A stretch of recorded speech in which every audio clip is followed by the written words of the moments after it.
Episode kedua. Semoga kau cepat mati. Perang. Bu Mira melemparkan asbak tepat ke wajah Danu. Untung saja Danu sempat mengelak. Apa-apaan sih Bu? Protes Danu. Makanya jawab, kamu dari mana? Sama siapa? Kalau tidak, jangan salahkan ibu. Kalau semua barang di dalam rumahmu hancur, ancamnya lagi. Bukan urusan ibu, hardik Danu.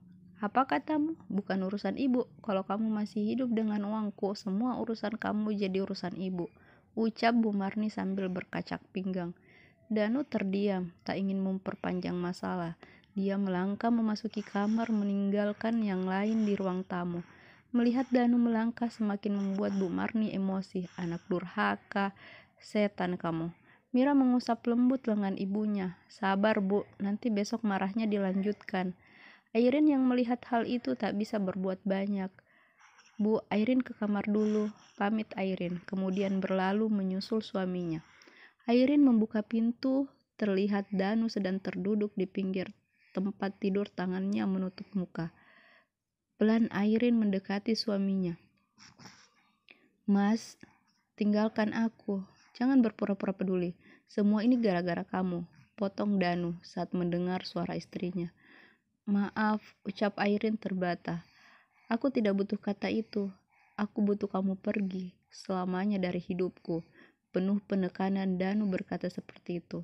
Astagfirullah, lirik Airin. Air mata tak mampu dibendung. Selama ini dia bersabar dengan kelakuan suaminya.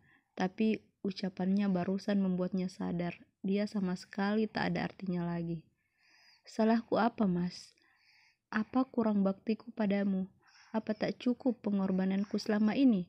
Sampai-sampai aku rela tak dianggap oleh kedua orang tuaku, protes Airin sambil sesegukan karena menangis.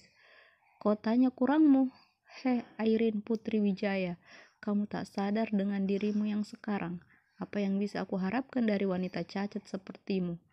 Tak ada, maki Danu. Hening, kata-kata Danu tepat menancap di lubuk hati Airin. Air mata yang sedari tadi sudah mengalir di pipi tirusnya hilang tak bersisa. Bak ditarik kembali masuk ke kelopak matanya. Terus apa maumu sekarang, Mas? Tanya Airin tegar. Mauku, aku ingin bersama Maya. Dan kalau kamu masih mau hidup bersamaku, jangan banyak tingkah, ucap Danu terang-terangan. Jangan harap, selama aku masih hidup, kamu tak akan pernah bisa bersatu dengan pelacur itu, teriak Airin. Dia tak mau kalah dengan Danu. Danu yang mendengar kata-kata istrinya itu hanya terdiam, matanya memancarkan amarah. Dia berdiri dari duduknya, melangkah pelan mendekati Airin.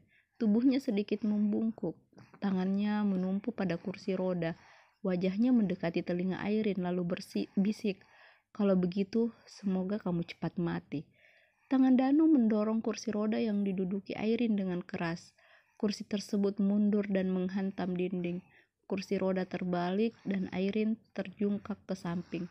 Danu melangkah keluar meninggalkan istrinya dalam keadaan tidak sadarkan diri. Saat melintasi ruang tamu, terlihat Ibu Marni dan Mira sedang berbincang. Mau kemana kamu? Cegah Bu Marni ketika melihat Danu. Cari hiburan, di sini suntuk, jawab Danu, tapi tak menghentikan langkahnya.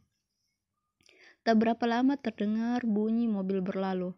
Mir, kamu tidur sama mbakmu saja, kasihan dia tidur sendiri, pasti dia sedih, perintah Bu Marni.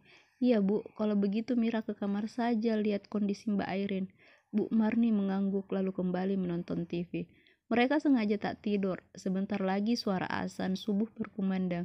Jangan sampai kalau tidur sekarang kebablasan sampai tak sholat subuh. Bu, ibu tolong, tolong, terdengar teriakan dari dalam kamar Danu. Sesaat setelah Mira berlalu, Bu Marni yang mendengar teriakan anaknya berlari menuju kamar. Di pintu masuk dia hampir saja bertabrakan dengan Intan, perawat yang selama ini menjaga Airin. Di depan pintu Bu Marni berhenti, dia syok melihat menantunya tergeletak.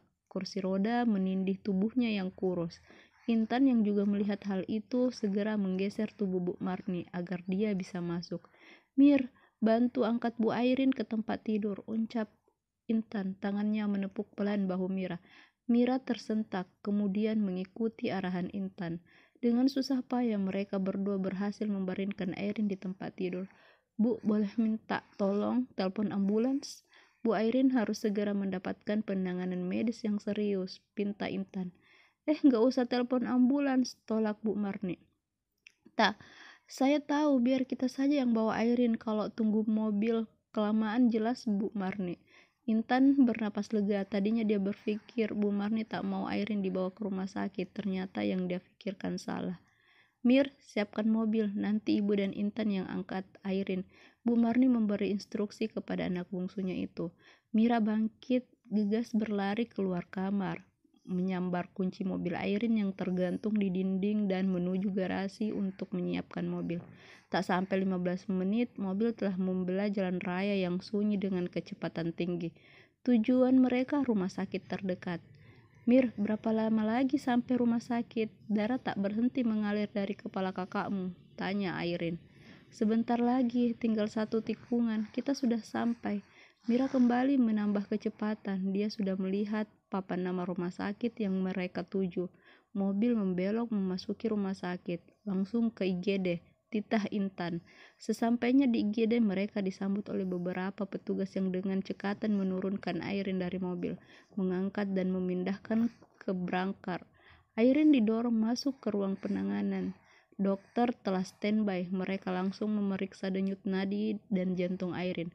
Dokter memerintahkan memasang alat monitor untuk memantau denyut jantung dan tekanan darah. Saat pemasangan, tiba-tiba, tit, tit, dok, pasien dok. Hayo, apa Airin meninggal? Yang penasaran nonton ya di episode selanjutnya.